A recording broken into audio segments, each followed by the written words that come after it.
Para la comida.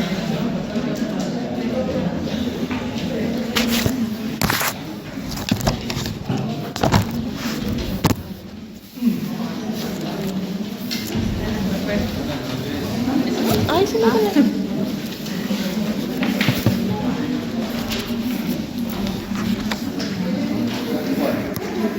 Buenas noches, ¿cómo les va? Arrancamos la clase de hoy. Bien, la clase pasada vimos obligación cambiaria y hablamos de rigor cambiario. Esto es la grilla 3. Hoy vamos a empezar con capacidad y representación y vamos a explicar los requisitos formales de la letra de cambio y del pagaré.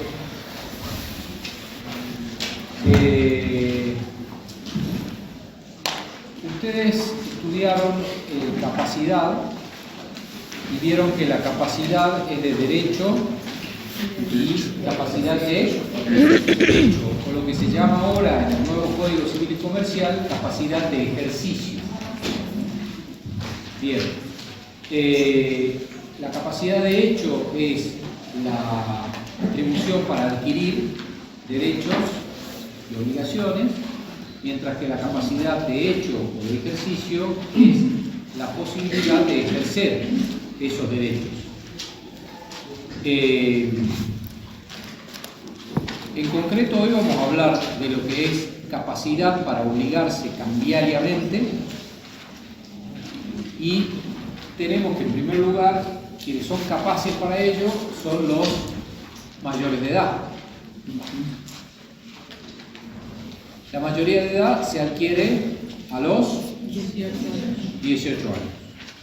Es decir, que a partir de que la persona cumple 18 años tiene capacidad plena para obligarse cambiariamente. También ocurre que el Código Civil y Comercial habla de los adolescentes, que son a partir de los 13 años, la persona cuando cumple 13 años se considera adolescente para nuestro derecho, y distingue situaciones entre los 16 y los 18 años. A partir de los 16 años la persona puede contraer matrimonio, antes con autorización de un juez, a partir de los 16 con autorización de su padre, y logra lo que se llama la emancipación si contrae matrimonio. Todas aquellas personas emancipadas también tienen la capacidad de ejercicio para obligarse cambiariamente. También tenemos aquellas personas que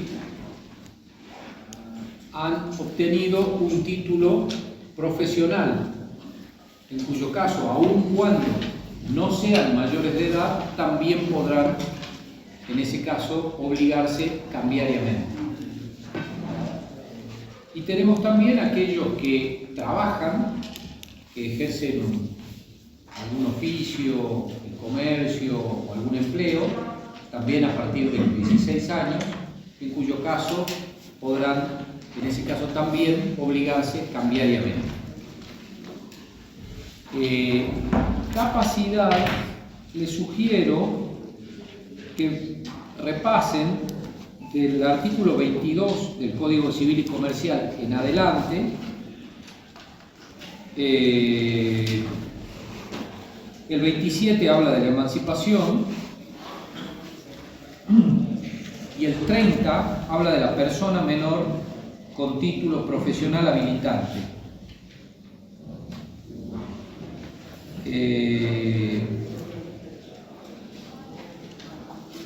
En lo que es el derecho cambiario, bueno, eso es lo que concierne a la capacidad o incapacidad. Si quieren ahondar, por eso les digo, lean estos artículos y repasen lo que es el contenido. Ahora, también vamos a hablar de representación cambiaria. Y acá vamos a tener en cuenta lo que dice el artículo 9 de la ley cambiaria, el decreto 5965.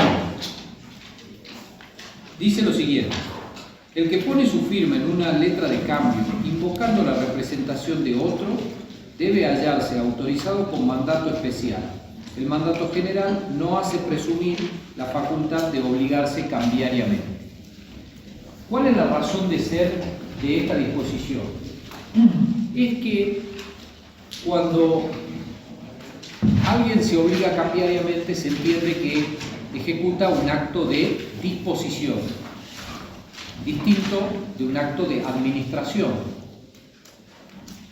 A partir de eso es que, en concordancia con lo que dice el Código Civil y Comercial respecto de los actos de disposición, establece que para que alguien ejerza la representación de otro, que pueda obligarlo cambiariamente, necesita un poder especial, por contraposición a lo que es el poder general. ¿Saben de qué estamos hablando? ¿De qué cosa?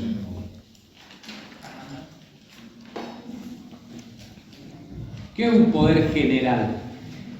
Se hace a través del escribano que le entrega por general a un abogado la facultad de administrar ciertos actos. Ser, por ejemplo, representante en algún juicio, qué sé yo, presentar papeles dentro del sistema. Bien, eso es un poder. Sí. Bien. Sí, en realidad cuando se le da un poder a un abogado, no siempre o en general no incluye la atribución de administrar bienes, sino más bien de representación en juicio y llevar una serie de actos relacionados con el juicio, ir a las audiencias, interponer recursos, demandas, contestar, etc. Bien. Y cuando se trata de un poder general, ese poder involucra una serie de actos que, como bien lo dice la expresión, se mencionan genéricamente. No es un poder para todo, es un poder, por ejemplo, en el caso de los abogados, nos dan poder general para juicios y trámites administrativos, y ese poder involucra una serie de facultades. Ahora, cuando hablamos de un poder especial, estamos hablando de facultades o atribuciones precisas respecto de determinado acto o determinados actos puntualmente señalados. El poder especial se agota en esa gestión, mientras que el poder general sirve para todo. Vamos al ejemplo de los abogados. Dijimos recién del poder general. El especial sería un poder otorgado para representar a la persona en un determinado juicio. No es general para cualquier juicio, es en un juicio determinado en donde se indica el número de expediente, la carátula, el tribunal donde está radicado, etc. En el caso de actos de administración, se puede dar un poder general. Ustedes alguna vez deben haber escuchado hablar del poder general amplio. Ese es el poder general que le puede dar, supongamos, algún padre o familiar de ustedes, ya quizá en edad avanzada o que se está retirando de su comercio, y le da a su hijo un poder general amplio para que pueda actuar con ese poder en representación de su padre, que sigue al frente de ese negocio, comercio, emprendimiento agrícola, ganadero, o lo que fuera.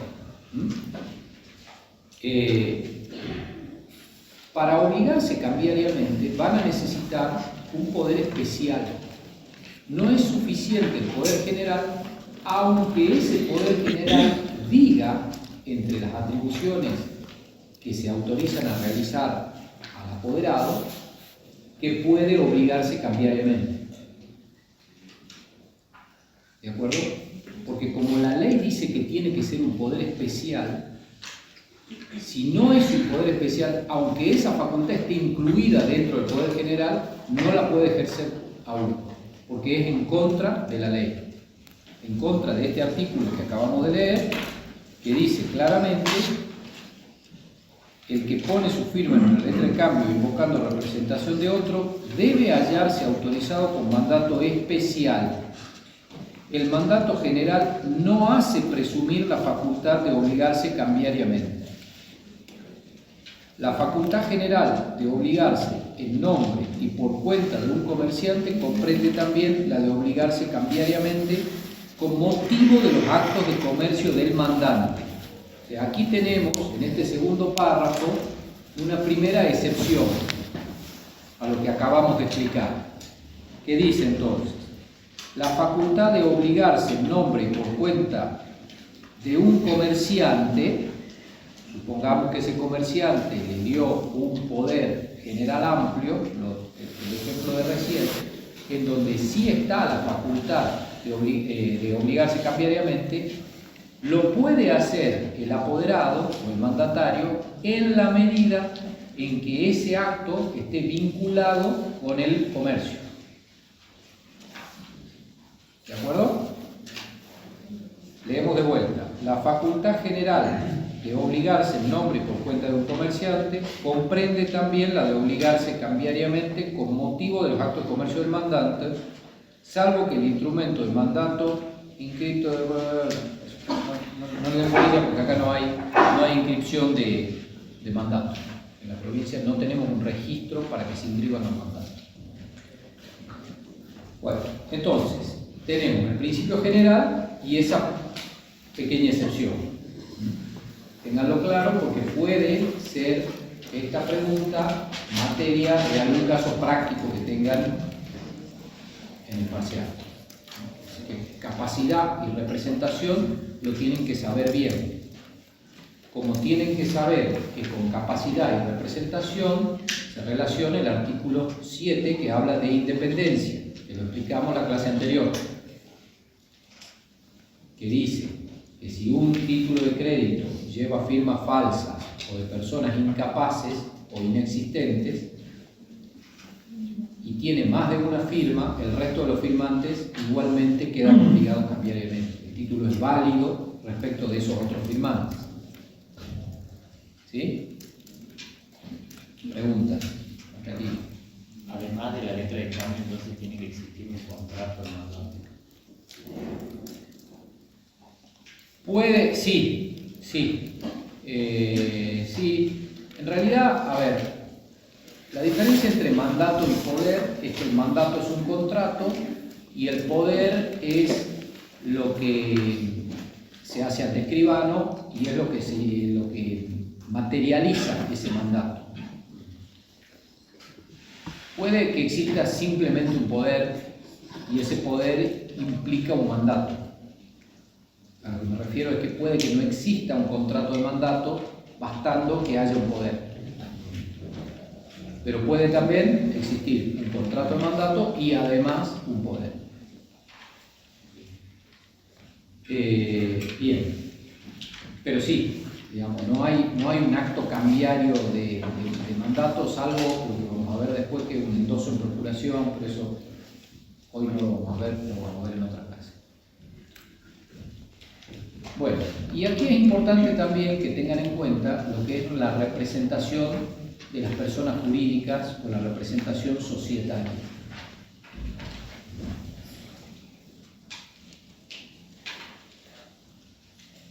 Esperen, antes de continuar. Hay un artículo, el 9, perdón, dijimos el 9, vamos al 8, que dice: el que pusiese su firma en una letra de cambio como representante de una persona de la cual no tiene poder para ese acto, queda obligado él mismo cambiariamente como si hubiese firmado a su propio nombre.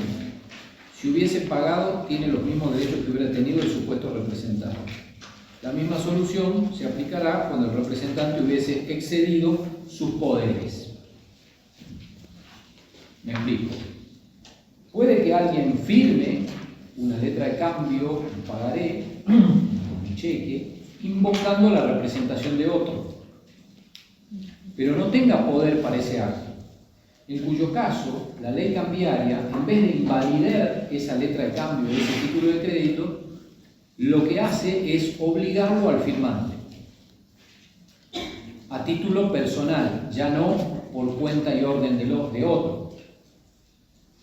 Queda obligado a título personal, sea que no tenga mandato, sea que haya actuado en exceso de facultades. Es decir, no tenía poder para obligarse cambiariamente e igualmente firmó e invocó la representación del supuesto poder dante. En ese caso también queda obligado a título personal. ¿Sí? Tengamos en cuenta que la primera respuesta que a uno le surge es: el título no es válido.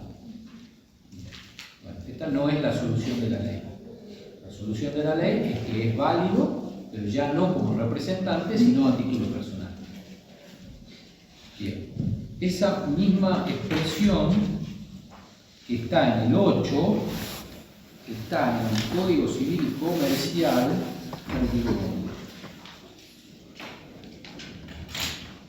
un ratito que lo busco.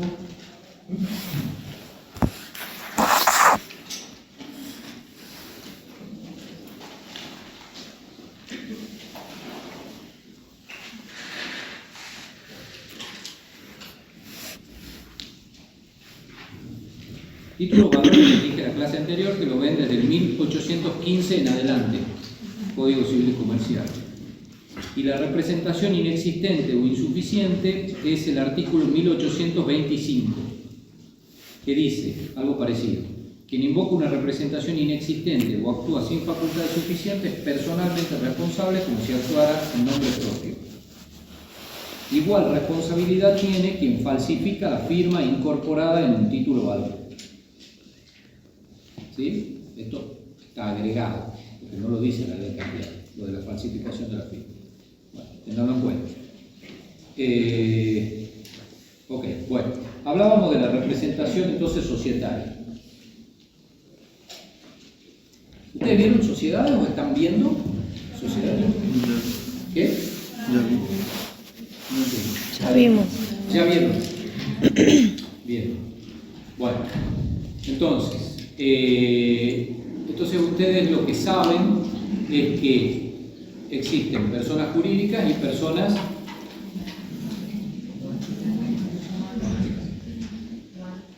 ¿cómo?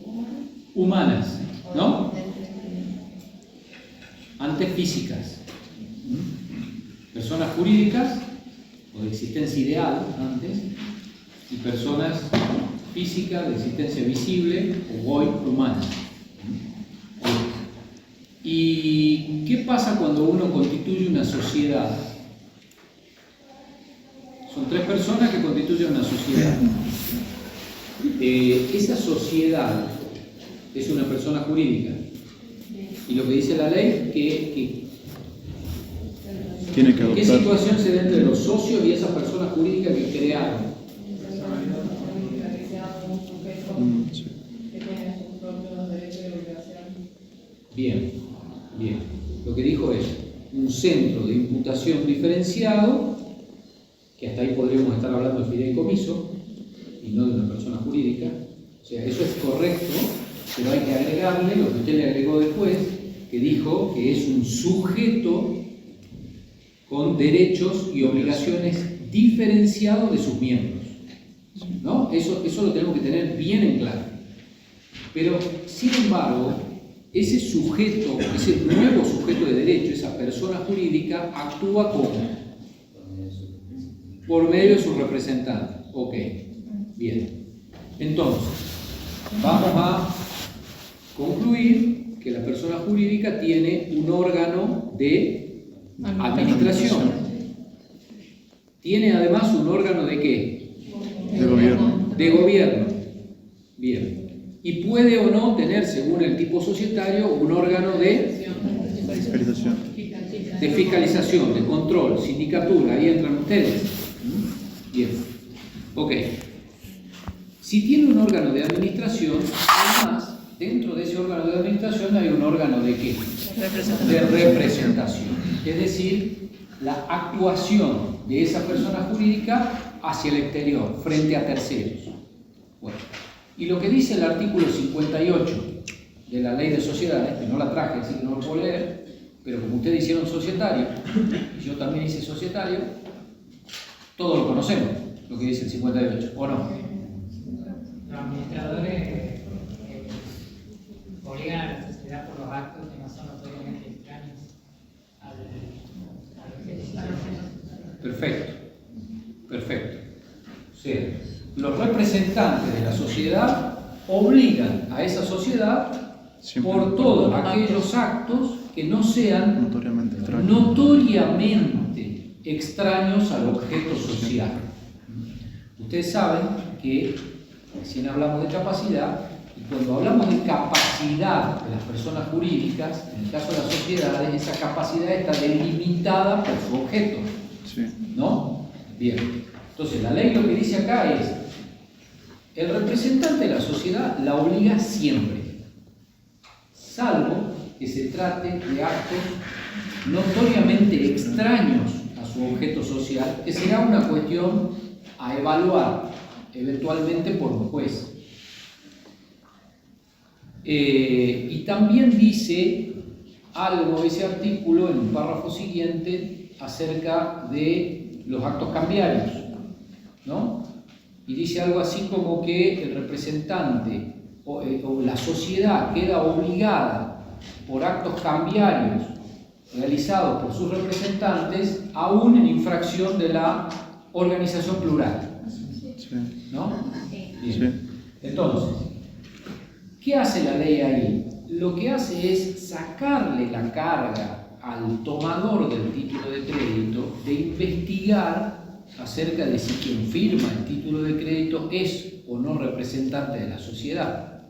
Porque se aplica aquí un poco la teoría de la apariencia.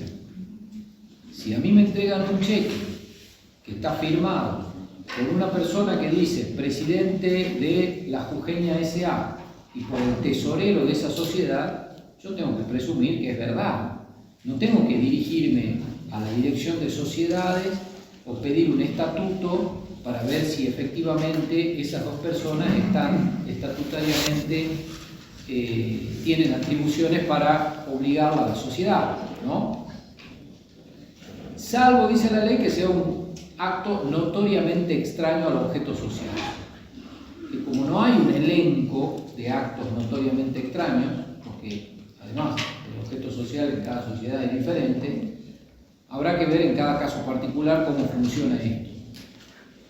Pero en principio el tomador siempre podrá ejercer los derechos incorporados en el título de crédito, es decir, esa obligación de dar una suma de dinero en contra de la sociedad que será la obligada. Luego habrá mecanismos internos, esto es sin perjuicio de los mecanismos internos que tendrá la sociedad para ir en contra de sus representantes por eventuales infracciones a las atribuciones otorgadas. Pero bueno, esto, digamos, tiene que quedar en claro. En el caso de las sociedades, deberíamos haberlo dicho al principio, se aplica ¿cuál teoría de acuerdo con la ley de sociedades? Teoría de la institución. ¿Perdón? Teoría de la institución. De la institución.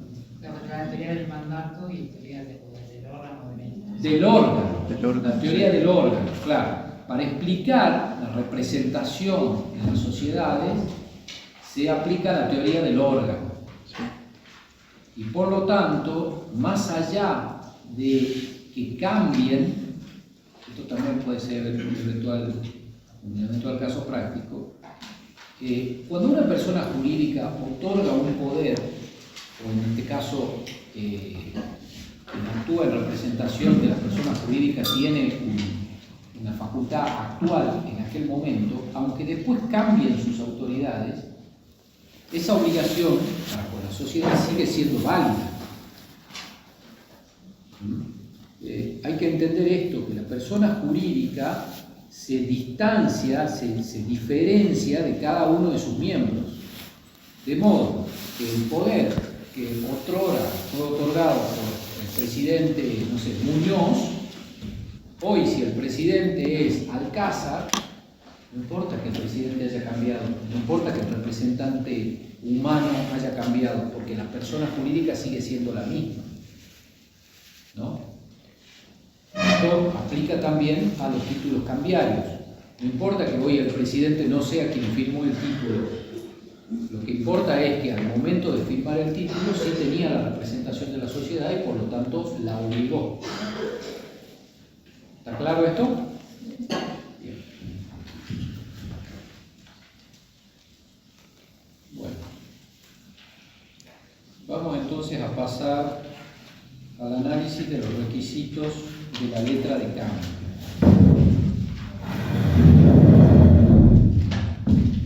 Letra de cambio.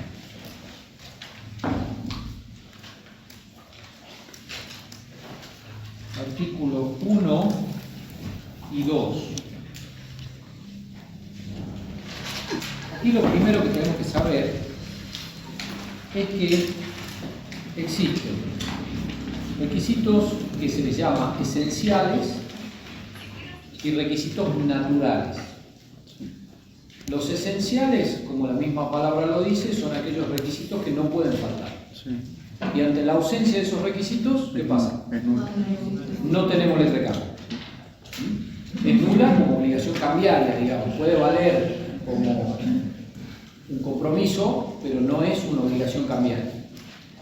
Y si faltan los requisitos naturales, que son aquellos que pueden o no estar en el título de crédito, ¿qué pasa?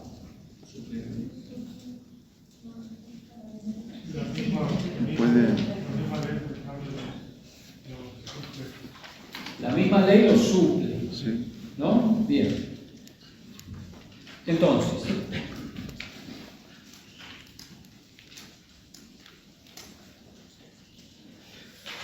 el artículo 1 tiene 8 incisos. El primer inciso, que contiene cada uno de los requisitos. El primer inciso dice: la denominación letra de cambio inserta en el título y expresada en el idioma en el cual ha sido redactado, con su efecto cláusula a la orden. Bueno, vamos a explicar aquí letra de cambio y pagaré en forma conjunta, salvo aquellos requisitos que no sean comunes. Tanto en la letra de cambio como en el pagaré, la ley cambiaria exige que figure esa expresión, en el caso de letra de cambio, o la palabra pagaré. Esto tiene la razón de ser que quien emita esa letra de cambio, quien la firme, sepa en qué términos se está obligando y que está sujeto eventualmente a una acción ejecutiva en su contra. ¿Está? Es una forma de que se cumpla con el derecho de información hacia quien va a ser el librador de ese título de crédito, que sepa cuál es el alcance de la obligación que está asumiendo. No es lo mismo, ya lo vimos en la clase anterior, asumir una obligación cambiaria que de otro tipo. Bien. Luego dice, la promesa incondicional de pagar una suma determinada de dinero. Lo vimos en la clase anterior, cuando veíamos el concepto, ¿no? Y decíamos que esa promesa de pagar una suma determinada de dinero debe ser pura y simple. Si está condicionada, ¿qué pasa?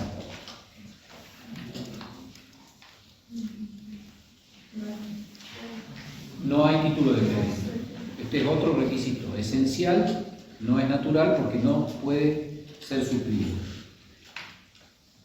Tercero, el nombre del que debe hacer el pago, que es, y dice entre paréntesis, girado. Bueno, como explicamos en la clase pasada, en caso de la letra de cambio mínimamente intervienen tres sujetos, que es el librador, intervienen si el girado acepta, pero digamos, el librador, el tomador y el girado. El girado es la persona aquella a la cual debe dirigirse el tomador para presentar la letra de cambio y para que acepte, o si no acepta, hacer el protesto y mantener de esa manera las acciones de regreso contra el librador. ¿Está? Entonces el nombre del girado debe estar también. El plazo de pago, ¿perdón? ¿Esencial o natural? El nombre del girado, requisito esencial. A ver, voy a leer otro.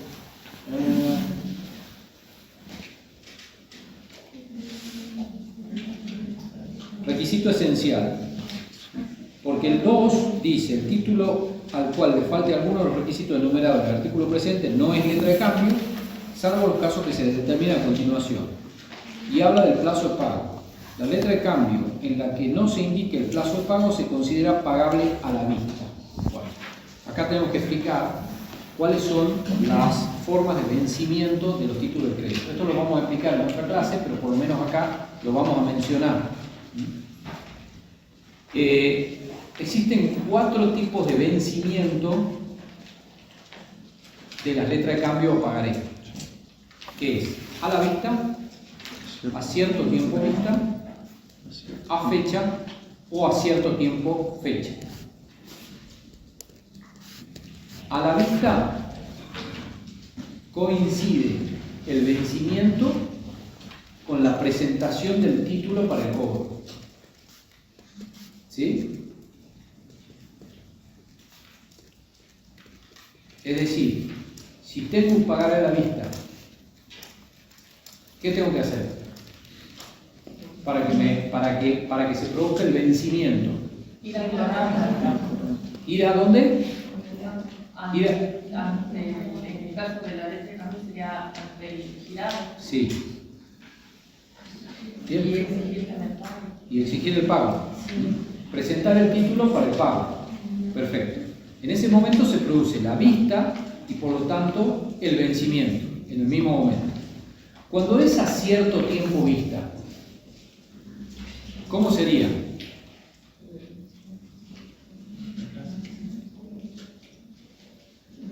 A 2 meses vista. Se entregó, se emitió la letra de cambio a un mes por el cobranza. 2 meses. O sea, vas a hacer la vista, una vez que haces la vista, después de 2 meses, recién se vence. Ok, ese es el vencimiento. Ojo con fecha de libramiento y fecha de vencimiento, que son distintas. La fecha de creación o libramiento es una, la fecha de vencimiento o de la vista en este caso para que empiece a correr el plazo del vencimiento es otra. Volvemos a los títulos a la vista para que lo sepan. Cuando un título es a la vista, ¿cuánto tiempo tengo para ir al girado, o en este caso al librador, en el caso del pagaré, para que me lo pague?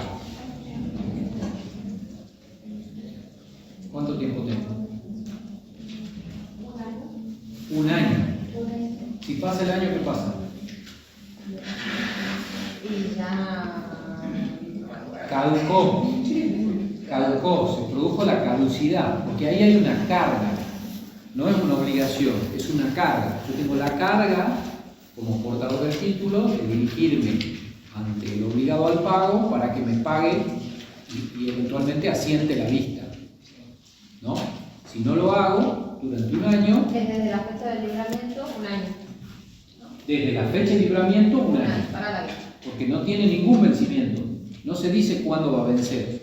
Entonces lo que dice la ley en este caso es que el plazo de vencimiento tiene que figurar, pero es un requisito natural, porque si no está el plazo de vencimiento, la ley presume que ha sido un título emitido a la vista, es decir, un título sin indicación de plazo de vencimiento, en donde el tomador tiene la carga de dirigirse al girado o al librador del pagaré para exigir el pago. Y a partir de ese momento se produce recién el vencimiento. Pero eso hay que hacerlo dentro del año. Porque si no lo hago dentro del año, caduca y ya ese título no es un título de crédito porque venció. ¿Correcto? Bien. Una vez que usted hace el título, tiene un año para poder cobrarlo, ¿no? ¿Qué? Acá el tipo de la letra de cambio, Sí. que lo hacemos, tenemos hasta un año para cobrar en esa situación. En esa situación. Es decir, cuando no tiene fecha de pago, fecha de vencimiento, se presume que es a la vista. Eso lo dice el segundo párrafo del artículo 2. ¿Y configuraría el vencimiento ahí por escrito. ¿Cómo? ¿Se configuraría el vencimiento por escrito? Sí, se tiene que colocar en el título vista y la fecha. O sea, me refiero, por ejemplo, si es a la vista, se presume que es a la vista, yo tengo el título, voy a querer cobrarlo, en Sí. ese momento se configura el vencimiento, pero no me pagó, no No, acepto nada. en ese momento usted va con la letra de cambio, Sí. ¿no? Y va al girado. Entonces, al girado le dice, hola, ¿qué tal? ¿Cómo andás? Mira, yo tengo este título, vos sos el girado, te requiero el pago. Entonces el girado puede asumir dos conductas. Le cierra la puerta, en cuyo caso, ¿qué sucede? Está bien, al liberador, pero hay que hacer algo más. Le cierra la puerta, es decir, no se incorpora como obligado cambiario, no es girado aceptante. Segunda, protesto, pero ya lo vamos a explicar. Segunda opción, el girado acepta. Entonces dice, sí, bueno, déjamela. Y usted se le entrega, bueno, dale, déjamela. Bueno, listo, ¿me pagas? Sí, sí. No te hagas problema, yo te pago. Entonces usted, que vino a las clases, le dice, no, yo necesito que usted me asiente la vista en el documento. Es en el mismo título, por esta cuestión de la literalidad, completividad, todo tiene que estar en el título. Entonces, en el mismo título, el girado tiene que poner vista y además tiene que poner la fecha. Porque, por ejemplo, si fuese un título a cierto tiempo vista y no tiene la fecha, tampoco le sirve. Porque está incorporado como obligado cambiario, pero no va a tener una fecha cierta de vencimiento. Entonces, en esa vista, además de poner la vista y la fecha, firma. Y esa es la vista, esa es la aceptación por escrito. A partir de ese momento, usted ya se incorporó como obligado cambiario y usted tiene las acciones cambiarias y no le paga la letra, dentro de los 48. ¿Estamos? Esa sería la forma. En el caso... ¿Qué pasa? Que acá, bueno, a ver, expliquemos protesto, porque si no, no se entiende, digamos, toda la secuencia. En el caso que el girado no coloque la vista, usted tiene que, o no se incorpore como obligado cambiario, digamos, como que no es el girado aceptante, no acepta, hay que formular lo que se llama el protesto. El protesto es dejar constancia de esa situación, que se hace a través de un escribano. Entonces el escribano dejará constancia que el tomador concurrió al domicilio del girado, le exhibió la letra de cambio, le requirió la aceptación y el pago, primero la aceptación y después el pago, y no fue aceptada. Y dejará constancia de la fecha en que esto ocurrió. ¿Para qué me sirve esto, yo portador del título? Para poder darme vuelta y reclamarle por vía de las acciones de regreso al librador el pago de la letra de cambio. Porque si no formulo el protesto y no dejo constancia de lo que dice el libro, esa situación cambiaria insatisfecha, pierdo las acciones de regreso.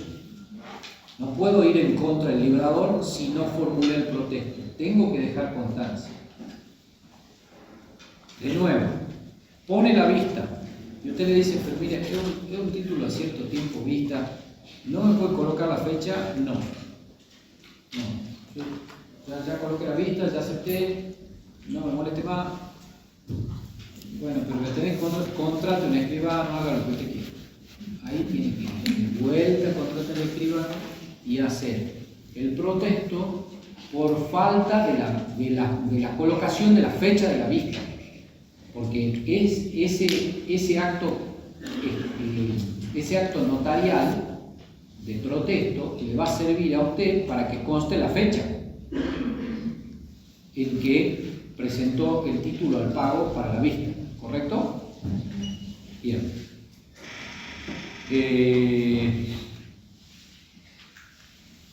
Hoy dentro del programa no íbamos a llegar, pero bueno, lo explicamos. Está la cláusula sin protesto. La cláusula sin protesto no sirve para todos los casos, porque por ejemplo para estos casos no sirve. Es decir, aunque el título sea sin protesto, si existe esta situación que estamos hablando y no se formula el protesto, no puedo conservar las acciones de regreso. De forma tal que aunque sea un título sin protesto, igual tengo que, en estos casos, formular el protesto para mantener las acciones de regreso y dejar constancia notarial de esa situación. Bien. Volvemos. El plazo de pago, entonces, es un requisito natural que puede ser subsanado por esto de que dijimos que si no está sentado el plazo de pago se considera pagable a la vista. Inciso quinto, la indicación del lugar de pago.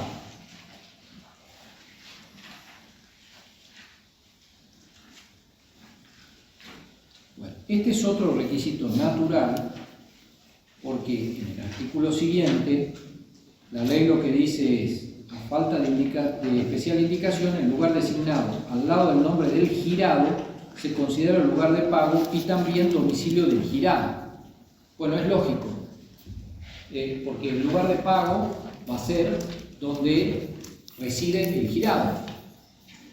En el caso de la letra de cambio, yo me tengo que dirigir al domicilio del girado, a donde esté el girado, para reclamarle el pago, la vista, la aceptación y el pago, ¿no? Entonces, lo que la ley dice es: si este lugar de pago no está indicado en la letra de cambio, se presume que el lugar de pago es el domicilio del girado. Así lo dice, el domicilio del girado dice el lugar designado al lado del nombre del girado. Entonces, el lugar designado, el lugar que figura al lado del nombre del girado es lugar de pago y domicilio del girado. Esto tiene importancia porque la competencia para ejercer la acción ejecutiva es de los tribunales o juzgados del domicilio del girado. ¿Está muy complicado? Está complicado. Pero es la materia que me tocó dar. No la puedo hacer más fácil. No la puedo hacer más fácil. ¿Qué era competencia? Cuando hablamos de competencia, ¿de qué hablamos? ¿De qué? Levante la mano que quiero responder. Va a ser el juez que me va a recibir en el caso de que yo aplique las acciones cambiarias. Está bien, perfecto. Competencia es eso. Bueno, después podemos ahondar, digamos, y ustedes más o menos lo tendrían que saber, no ahora, pero sí más adelante, que hay competencia en razón del grado, de la materia, de las personas y del territorio. ¿No? Bien. En este caso estamos hablando competencia en razón del territorio. O sea que está dentro de su competencia, dentro del área que él está a cargo. Claro, la competencia territorial, en el caso de la letra de cambio, es la del domicilio del girado, donde se debe hacer el pago. Es bastante lógico, digamos, que sea así, pero bueno, ustedes además lo tienen que saber, digamos, más allá de la lógica. Entonces, por eso la ley no en vano dice: ese lugar que figura al lado del nombre del girado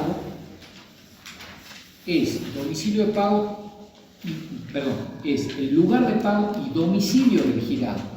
¿Por qué? Porque marca la competencia territorial.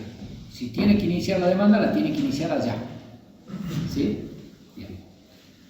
Bien. Solo letra de cambio. Letra de cambio, sí, bueno, en el caso del librador, el librador. En el caso del pagaré, el librador. O endosante. O endosante en su caso, por supuesto. En el caso de la letra de cambio también van los endosantes. Y si ponen domicilio que no es real. Inexistente, Mm. no hay pagaré. No hay letra de cambio. Mm. Y si no figura ese domicilio al lado del nombre del girado, no hay letra de cambio. Sí, sí, sí, sí. O sea, la ley lo que suple es... Pero no es un requisito natural. No, el requisito natural es que figure el lugar de pago. Claro, a falta de ese. El lugar de pago. Después abajo dice, el nombre de... No, el 7, por ejemplo, dice, la indicación del lugar y fecha en que la letra ha sido creada, la firma del librador, el nombre de aquel apoyador donde efectuarse el pago. Si no hay lugar de pago y no hay lugar señalado al lado del nombre del girado, no hay letra de cambio, porque falta un requisito. Aunque sea natural, no fue subsanado. ¿Correcto? ¿O no es correcto? No entiendo. Ah, ¿no es correcto? No entiendo. Aparte, el artículo 2 dice, a falta de especial indicación, el lugar designado al lado del nombre del girado se considera el lugar del pago y también domicilio del girado. Correcto. Y si no hay un lugar designado al lado del nombre del girado, no hay lugar de pago. ¿Sí? O sea, Yo, por ejemplo, no entiendo la estructura de la letra de cambio, o sea, no la tengo en la cabeza, pero, por ejemplo, Sí. debe haber alguna anotación que diga, no sé, San Salvador de Jujuy, fecha tanto, ese sería es el lugar. lo que suple el domicilio de pago. No. No. O sea, la estructura es sí, San Salvador, la fecha, todo, pagaré, monto. No, eso es pagaré. Bueno, ¿cómo es la letra de cambio? Es. Bueno, pero decís, ¿cómo empieza la redacción de la letra de cambio? El fulano de tal, páguese a no. Así. Y ahí digo el lugar de pago. ¿Puedo poner un lugar de pago distinto al domicilio del girado? ¿O no? Sí, pero si no está el lugar de pago, o sea, sí lo puede poner. Usted puede poner un lugar de pago. Sí, que Y no. sería correcto poner el lugar de pago. Lo que dice la ley es, si se omitió colocar el lugar de pago, Se considera ¿no es el domicilio del girado? es el lugar que figura al lado al lado del nombre del del librador. nombre del girado. Entonces, está el nombre del girado. Está el nombre del girado y dice domicilio, calle tal, número tal, barrio tal, de tal provincia y país. Ese, como no se puso el lugar de pago, ese es el domicilio de pago. Ahora, supongamos que ese no está, y domicilio es girado. Supongamos que esa mención no está. No tengo ningún Claro, si no tengo el lugar de pago y no tengo lo que lo subsana, no tengo letra de cambio.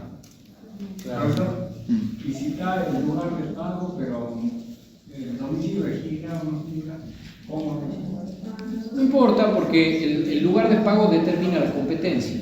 O sea, en ese caso a usted lo que le interesa es dónde lo ejecuto. Lo ejecuto en el lugar de pago. Ahí no se equivoca. Así que eso no tiene relevancia. Profe, ¿y ese sería natural ese requisito? ¿El lugar de pago? Sí. ¿La indicación del lugar de pago? Sí, es natural porque hay algo Pero, que lo subsana. ¿y para el pagaré? Sería esencial. Porque en el 101 mencionan en el inciso D que tiene que indicarse el lugar de pago. No, en el pagaré no, porque en el pagaré se presume que el lugar de pago es el domicilio del librador. Claro, lo que vos pones el pagaré, el domicilio Ya de... digo como lo dice. No, pero ¿Del la coso? ley te dice. ¿Dice así? ¿De Sí, pago? Sí.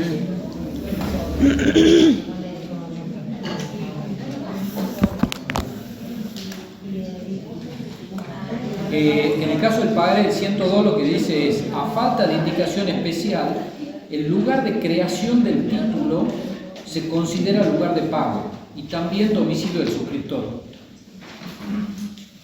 El lugar de creación del título, porque quien lo crea es el librador. Y el librador es el principal obligado directo. Entonces, cuando no se pone lugar de pago, es el domicilio del librador. O sea que El lugar de creación.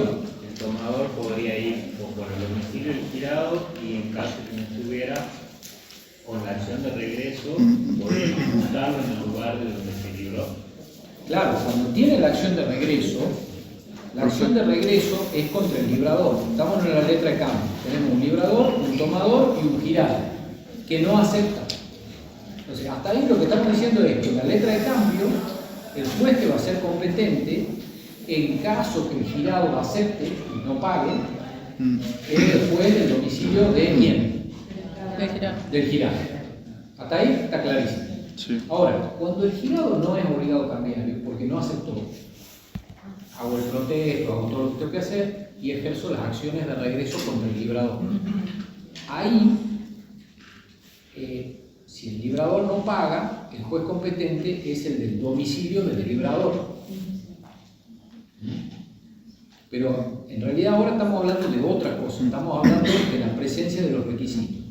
Ojo, que un requisito sea natural no significa que no debe estar. Por algo está mencionado como requisito, digamos. O sea, la ley lo que dice, estos son los requisitos. Ahora, si falta este, lo suplís con esto. Claro. Y si no está la suplencia, le falta un requisito. Claro. Y si le falta un requisito, no es letra de cambio. Bien, esa es la respuesta correcta. No, como es natural, entonces voy allá y el otro domicilio y el domicilio que figura en el diario del lugar. No, no es así. Hay una sola suplencia. El domicilio al lado del girado. Perdón, no el domicilio, si decimos domicilio. En el lugar indicado al lado del nombre del girado. Es el lugar de pago. En el caso del pagaré, es el lugar de creación. Claro, pero yo le decía que ese sería como un requisito esencial porque en el artículo 101 del decreto ley 5965, en el inciso D dice que tiene que indicarse lo que es el lugar de pago. Si quiere, acaso. Dice el lugar en el inciso 3 del 101. No, en el D. ¿Cómo es el D? Yo estoy en el decreto. A ver, ¿dónde está acá? En el decreto ley. Acá. Vale o pagaré. Debe contener. Ah, usted tiene D1 puesto. ¿Y por qué usted tiene? Él ¿Eso de tiene dónde lo saca? 5965. Sí. Bueno, tiene A, B, C, D, está bien. Sí. Yo En tengo el inciso otra D. cosa, yo tengo por número, pero no importa, es lo mismo. ¿Qué dice? Dice que debe indicarse el lugar de pago. El lugar de pago. Para Sí. fallo, pago. Ahora, lea el artículo siguiente. ¿El F? No, No, el 102. Dice el Lea título. El título. este, fuerte. A falta de la indicación especial, el lugar de creación del título se considera lugar de pago y también domicilio del suscriptor.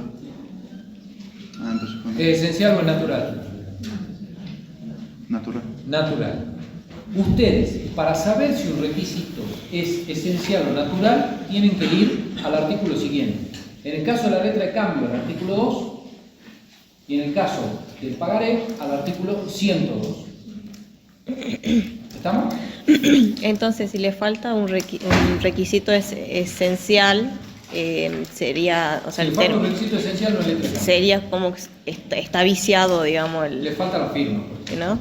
Se dice así, está viciada, o como Es nulo. ¿es nulo? ¿Así? O está viciado en nulidad, es lo mismo.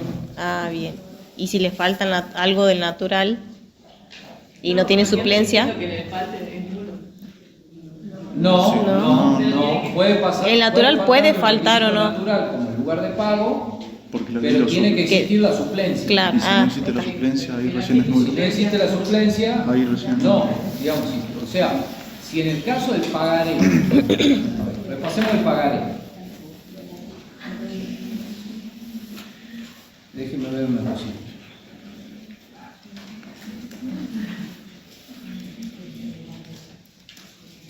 Bueno, en el caso del pagaré, el inciso 6, que para usted será el A, B, C, D, E, F, Sí. dice, indicación del lugar y de la fecha en que el vale o el pagaré han sido firmados. Sí, ¿Ese qué es? ¿Un requisito esencial o un requisito natural? Esencial. Esencial. Sí. Es un requisito esencial. Si no está el lugar de creación del pagaré, no es pagaré. ¿Correcto? sí. Bien, esencial. ¿Por qué? Porque cuando yo leo el 102, me dice que El título del al título al cual le falte alguno de los requisitos indicados en el artículo presente no es válido como pagaré. Es el principio. Sí. La excepción, ¿cuál es? Los dos párrafos siguientes. Al válido pagaré en el cual se ha indicado el plazo para el pago se considera pagable a la vista, lo que vimos para la letra de cambio. O sea, la falta de indicación del vencimiento es un requisito natural. Está suplido por esta presunción de la ley que es a la vista. Y después está la falta de indicación del lugar de creación y el lugar, el lugar de creación del título se considera el lugar de pago y domicilio del suscriptor. No hay otra suplencia. De modo que todos los demás requisitos, por descarte, son esenciales. ¿No? Sí. Bien. Entonces, volvemos. La indicación del lugar de pago es un requisito esencial. De modo que si no tengo el lugar de pago, me voy al lugar de creación en el caso del pagaré. Y Sí. si no está el lugar de creación, No existe. no hay pagaré. No hay pagaré. ¿Hay un compromiso? Sí, hay un compromiso. ¿Hay un quilógrafo de deuda? Sí, hay un compromiso. ¿Puedo ejecutarlo por la vía ejecutiva? No. ¿Puedo intentar cobrarlo por la vía ordinaria si tengo otras pruebas? Sí, puedo intentar. Pero acá lo que estamos viendo esta materia se llama título de crédito. No es vale, no es pagaré, no es letra de cambio si le falta un requisito esencial. Bien. ¿Qué más? Bueno, lo mismo dice para la letra de cambio, la indicación del lugar y fecha en que ha sido creada, el nombre al cual la orden debe efectuarse el pago, es decir, el tomador, y la firma del que crea la deuda. Bien. ¿Cuál es el requisito más importante?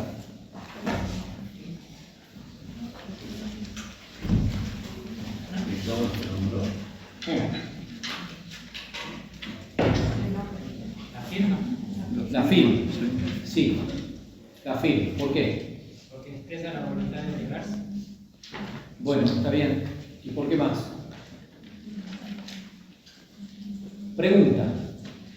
Porque la ley no admite suplencia, digamos, si falta la firma. No, pero hay otros requisitos que no admiten suplencia, digamos, que son esenciales, ¿no? Igual que, por ejemplo, el lugar de creación del pagador. Puede ser porque se puede verificar que es la persona o no la que firma. Yo no iría tan lejos, digamos. Pregunta. Todos los requisitos de los que hablamos,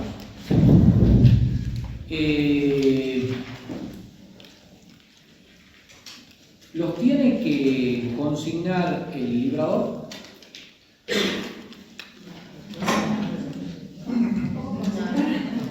Consignar, poner, escribir. No. No. Ah, no. Pero sí el librador.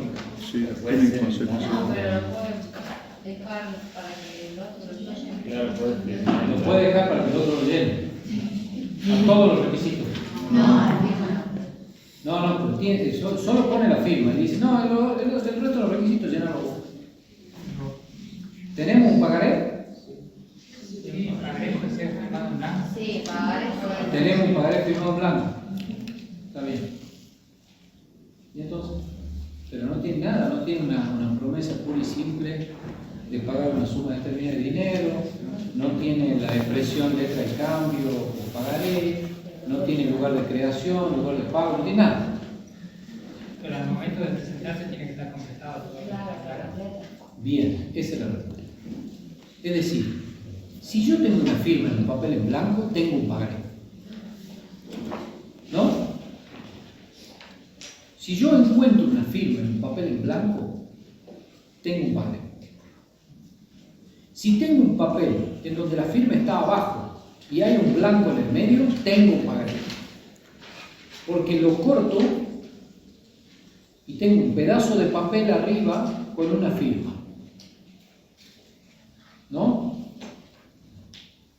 Y el que firma es multimillonario.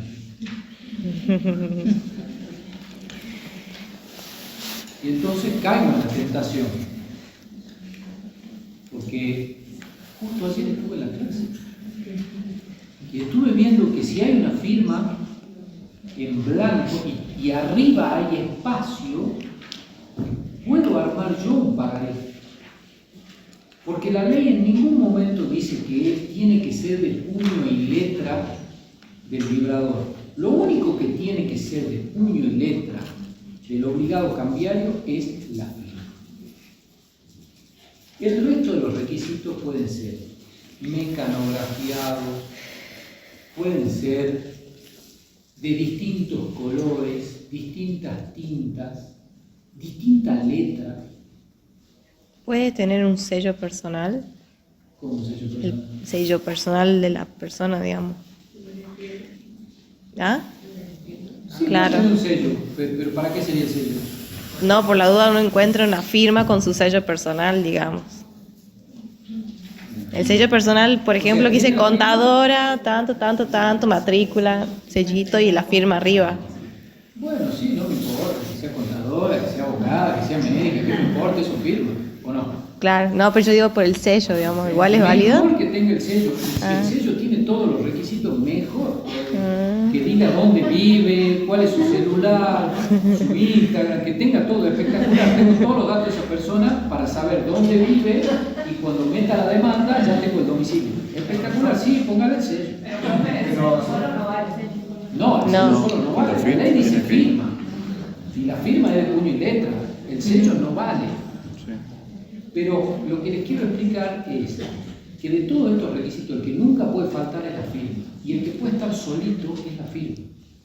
Porque la ley admite un documento en blanco, según lo dice el artículo 11,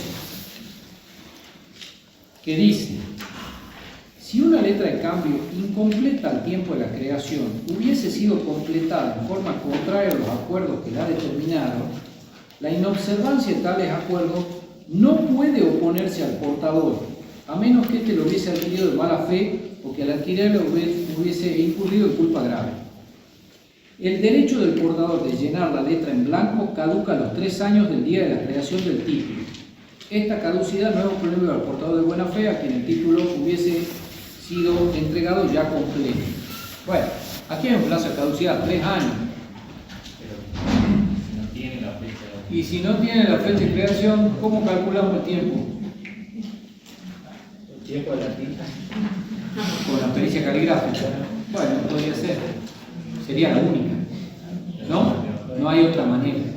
Sería la única que usted cruce los dedos y diga, ay, que el perito diga que tiene una antigüedad superior a 3 años. Y ahí usted va a poner la excepción de caducidad en base al último párrafo del 11 y va a ofrecer la pericia caligráfica. Si no ofrece la pericia caligráfica, está frío. A veces uno, qué linda defensa, dice, que no ofreció la prueba. O sea, tiene que ofrecer la prueba. Y después tiene que lograr que el perito diga si efectivamente tiene más de 3 años. Una hipótesis, la verdad yo no lo vi. Pero lo que está diciendo la ley, no lo está diciendo como lo estamos diciendo acá, lo dice con otra construcción, es que la letra de cambio, y también esto aplica para el pagaré, puede llenarse por cualquier persona. Lo importante es que cuando yo ejecute ese título de crédito esté completo. Porque si yo lo ejecuto y me olvido de alguno de los requisitos, estoy expuesto a la excepción de inhabilidad de título, por no tener uno de los requisitos previstos en la ley cambiaria.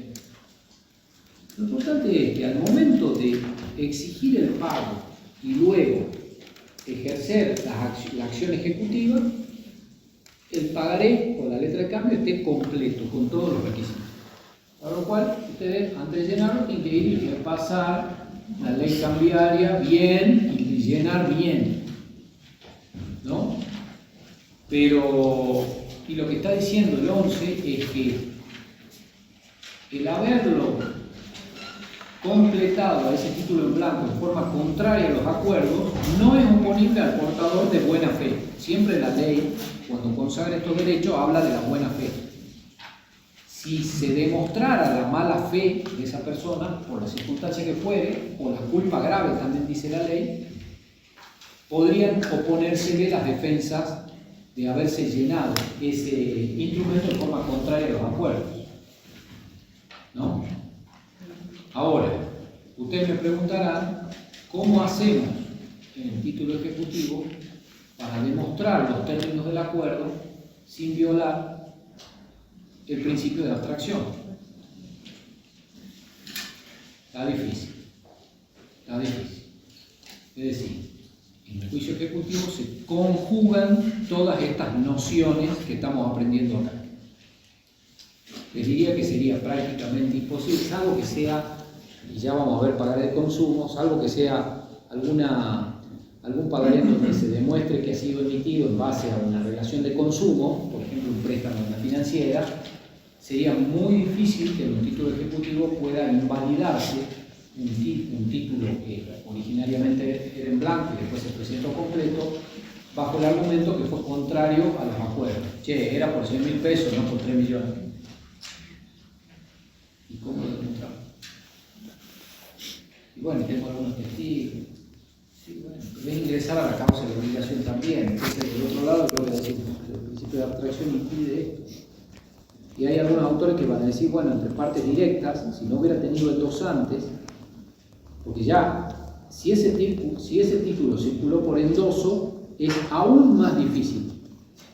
Porque los casos en que se admite la excepción de dolo, que es esta, de haberse completado un pagaré en forma contraria a los acuerdos, es la jurisprudencia que hay y la doctrina que hay al respecto es entre partes directas, es decir, librador y portador. Ahora, si el librador lo dio al portador, el portador lo endosó, el otro endosante lo volvió a endosar y tenemos un cuarto, quinto de buena fe, el mismo artículo lo está diciendo en la parte final. Esta caducidad no es oponible al portador de buena fe a quien el título le hubiese sido entregado ya completo. Yo soy un tercero, a mí me lo entregaron completo. ¿Qué tengo que ver con los acuerdos que ustedes tuvieron para llenarlo? A mí me llegó completo. Cuando ese tercero es un endosatario que recibió el título, bueno, aún más difícil sería. Bueno.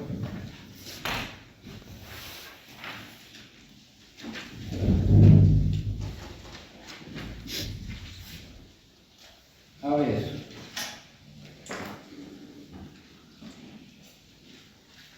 Vamos a terminar acá la clase de hoy. Está casi dada la bolilla 3. Falta alteraciones. Lean el 88 y ya saben que son alteraciones. Muy sencillo. Básicamente lo que dice es, si el título contiene alteraciones, el que firmó con posterioridad se obliga en base al título alterado, por ejemplo la modificación del monto, y los firmantes anteriores se obligan en los términos del título original. Lo leen, den la explicación, es muy sencillo. Después, sí, tendríamos que ver acá lo que son las cláusulas de mención facultativa, no a la orden, no aceptable, pago de moneda extranjera, intereses, y sin protesto, medio que la vimos hoy. Así que quedan pocos puntos de la 3. Sí. ¿Cuándo va a ser el primer parcial? No sé. Pero nos quedarían 2 bolillas. ¿Cómo van en concurso? Ya vimos la... ¿Ya vieron las 4? No, la 3. No, la 3. La 3. No, la 3. La 3. ¿Vieron los 4 o no vieron los 4? No. La mitad. No, Está por ahí. yendo rápido. ¿Están entendiendo? ¿Qué es la 4D? ¿Quién tiene la asistencia? Bueno, está bien. Sí, claramente no. A ver, lo que le dije el primer día, no sé si se lo dije, pero se lo repito. No vamos a dar todos los puntos del programa, ¿no? Eso es imposible, dar 2 materias en un cuatrimestre, todos los puntos del programa. Por eso le digo, vengan con las cosas leídas, alteraciones, veanlo ustedes, esto no lo digo hoy, es muy sencillo, las cláusulas de mención facultativa algunas se van a explicar, y después si van en la 4, a ver,